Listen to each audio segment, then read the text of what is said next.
L'histoire d'amour entre Cédric Jubillard et Séverine serait, elle, sur le point de se terminer.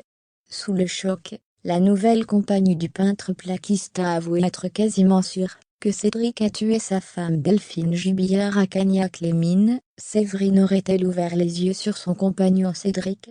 Amoureuse du mari de Delphine Jubillard depuis près de 9 mois, cette maman de 2 enfants, dont l'un dit d'entre eux est ami avec le peintre plaquiste de 34 ans, a reconnu qu'elle doutait désormais de son innocence et qu'il pouvait effectivement être impliqué dans la disparition de l'infirmière d'Albi, qui n'a plus donné signe de vie depuis la nuit du 15 au 7 décembre 2020 selon Le Parisien. Face aux enquêteurs, elle a confié: « Je pense qu'il est coupable. Je pense qu'il a vraiment tué en fait. J'ai été manipulée, je l'ai cru, je m'en veux de l'avoir cru.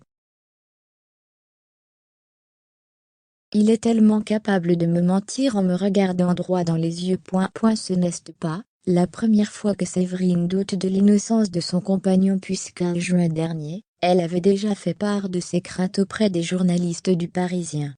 Avec le recul, elle expliquait qu'elle n'avait jamais trouvé Cédric très affecté par la terrible disparition de son épouse. Avec le recul, je ne l'ai jamais vu vraiment chercher sa femme. D'ailleurs, je l'ai accompagné à un rassemblement, il y a quelques semaines. J'ai eu l'impression qu'il y allait juste et par obligation pour se montrer. Je trouve que Cédric a changé de comportement récemment. Je le trouve détaché de l'affaire. Avait-elle indiqué. Le 15 décembre 2021, cette maman en rémission d'un cancer avait été interpellée et mise en garde à vue pour recel de cadavre à Gaillac après qu'un ancien codétenu de Cédric l'a accusé de savoir où se trouvait le cadavre de Delphine Jubillard.